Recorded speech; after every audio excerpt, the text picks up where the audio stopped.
তো আমি তোমাদের প্রথম যে ভিডিওটি ছিল সেটিতে আমি দেখিয়েছিলাম যে কোন অধ্যায়ে কোন অঙ্ক আছে, এবং প্রথম পৃষ্ঠার উপরের দিকে দেখো, উপরের দিকে গুণ করার প্রক্রিয়া এখানে দুইটি অঙ্ক করে দেওয়া ছিল, তোমাদের আমি একটি বুঝিয়ে দিয়েছিলাম এবং আরেকটি তোমাদের করতে বলেছিলাম। আশা করি তোমরা এটি করেছো। তো আজকে যেটা দেখাবো সেটা হলো যে তোমাদের মূল বইয়ের যে দ্বিতীয় পৃষ্ঠা আছে, দ্বিতীয় পৃষ্ঠায় মাঝামাঝির দিকে দেখো, এইখানে গুণের যে সূত্রগুলো আছে সেই সূত্রগুলো দেয়া আছে। এই সূত্রগুলো মুখস্থ করে ফেলবা তোমরা। তো শুধু মুখস্থ করলেই তো হবে না, বুঝতে হবে, বুঝে নিয়ে মুখস্থ করলে ভালো। তো এখানে দেখো গুণক সমান কি গুণফল, আবার গুণফল ভাগ গুণ্য সমান গুণক, গুণফল ভাগ গুণক সমান গুণ্য। এটাই আবার এখানে চিত্রের মাধ্যমে দেখানো হয়েছে। তো আমরা একটা সংখ্যা নিই, তাহলে বিষয়টা তোমাদের কাছে বুঝতে সুবিধা হবে। যদি আমি মনে করো যে এখানে 9 নিলাম, এই 9কে আমি 3 দিয়ে গুণ করব। তো এইখানে এইভাবেও লিখতে পারি আমরা 9 গুণ 3। তো 9কে যদি আমরা 3 দিয়ে গুণ করি তাহলে কত পাবো? 3 9 27 পাবো। 3 9 27। এখন এইখানে এই 9টাকে আমরা কি বলছি? গুণ্য। 9টাকে আমরা বলছি, তো দেখো 9টাকে আমরা বলছি গুণ্য, আর 3টা হলো গুণক, আর 27 হলো গুণফল। অর্থাৎ যেই সংখ্যাটাকে গুণ করা হয় সেটা হলো গুণ্য, আর যেই সংখ্যা দিয়ে গুণ করি আমরা কি দিয়ে গুণ করতেছি? 3 দিয়ে গুণ করতেছি, এই জন্য 3টা হলো গুণক।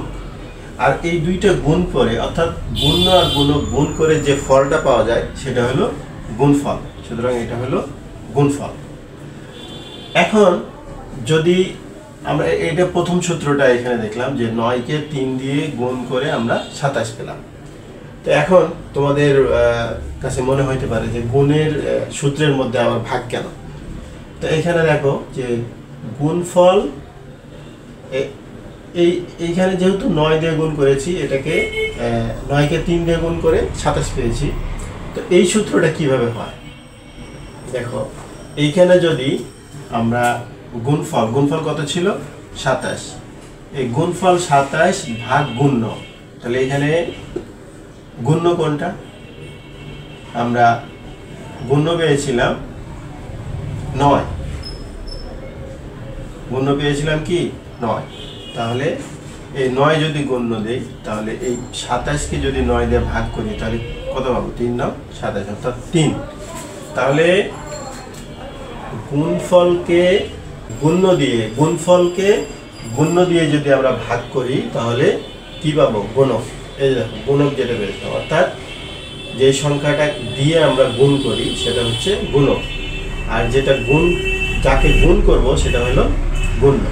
তাহলে দেখো গুণফল ভাগ গুণ্য সমান কি? গুণক।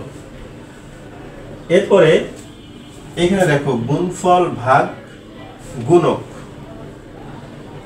গুণফল ভাগ গুণক, অর্থাৎ এই যে 3 ছিল, এখানে যদি আমরা 3 দিই তাহলে কত পাবো?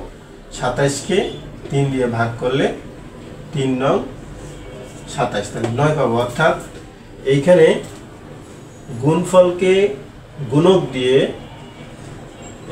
দিয়ে যদি ভাগ করি তাহলে কি পাবো? গুণ্য পাবো। এই যে গুণ্যটা এখানে পেলাম। অর্থাৎ এই 3টা সূত্র, একটা সূত্র যদি তোমার মুখস্থ থাকে তাহলে তুমি সবগুলোই এখানে বের করতে পারবে, যে গুণ্য গুণ গুণক সমান গুণফল। তাহলে গুণফলকে এই গুণ্য দিয়ে ভাগ করলে আমরা গুণক পাবো, আবার গুণফলকে যদি গুণক দিয়ে ভাগ করি তাহলে গুণ্য পাবো। এইটাই আবার চিত্রের মাধ্যমে দেওয়া হয়েছে। এইখানে এই যে চতুর্ভুজটা দেওয়া আছে, এটা চতুর্ভুজ বলতে পারো বা বর্গ বলতে পারো। তো এই বর্গটা এই বর্গকে ত্রিভুজ দিয়ে যদি গুণ করি তাহলে ধরো বৃত্ত পাবো। অর্থাৎ চিন্তা করো যে এইটা হলো গুণ্য, এটা হলো গুণ্য, আর এটা হলো গুণক, আর এটা হলো গুণফল। তাহলে চিত্র দিয়ে যদি আমরা করি তাহলে চিত্র দিয়ে করলে দেখো এই দুটাকে গুণ করলে আমরা বৃত্ত পাবো। তাহলে বৃত্তটা মূলত কি? গুণফল। আর এটা হলো গুণক, আর এটা হলো গুণ্য। ঠিক সেমভাবে গুণফলকে যদি আমরা গুণ্য দিয়ে ভাগ করি, অর্থাৎ এই যে চতুর্ভুজ বা বর্গ দিয়ে যদি আমরা ভাগ করি তাহলে কি পাবো? গুণক পাবো, অর্থাৎ এই ত্রিভুজ পাবো। ঠিক একইভাবে এটা গুণফল, এই যে গুণফল পেয়েছিলাম, তাহলে গুণফলকে দিয়ে যদি আবার আমরা এই গুণককে যদি আমরা ভাগ করি তাহলে কি পাবো? এই গুণ্য পাবো, এই চতুর্ভুজটাই পাবো। বিষয়টি তোমরা বুঝতে পেরেছো নিশ্চয়ই। তো এর পরে তোমাদের নিচের দিকে যে অঙ্কগুলো আছে সেই অঙ্কগুলো আমরা করার চেষ্টা করব। তো এই সূত্র যে তিনটে আছে এটা জাস্ট একটু বুঝলেই তোমাদের আয়ত্তে চলে আসবে। অর্থাৎ এটা যে একবারে হবো ধরে ধরে মুখস্থ করতে হবে এরকম না বিষয়টা। গুণ্য গুণ গুণক সমান গুণফল, গুণফল ভাগ গুণ্য, অর্থাৎ এদিকে এটাতে ভাগ করলে আমরা গুণ পাবো। অর্থাৎ এইখানে আমরা এই জিনিসটা প্রমাণ করলাম যে এইটাকে দিয়ে যদি ভাগ করি তাহলে কোনটা পাবো? গুণফলকে দিয়ে যদি গুণ্যকে ভাগ করি তাহলে কোনটা পাবো? গুণককে ভাগ করলে কোনটা পাবো? এইভাবে তোমরা এই সূত্রগুলো একটু মনে রাখবে, তাহলে তোমাদের পরের যে অঙ্কগুলো আছে এই অঙ্কগুলো করতে সুবিধা হবে। আর তোমাদের যে সংক্ষিপ্ত প্রশ্ন থাকবে সেই প্রশ্নগুলো তোমাদের উত্তর দেওয়া সুবিধা হবে এইগুলো মুখস্থ রাখলে। এটা অবশ্যই তোমাদের মুখস্থ রাখতে হবে। তো আজ এই পর্যন্তই, কথা হবে পরবর্তী ভিডিওতে। সেই পর্যন্ত মহান আল্লাহ তাআলা আমাদের সকলকে ভালো রাখুন। আল্লাহ হাফেজ। আসসালামু আলাইকুম ওয়া রাহমাতুল্লাহ।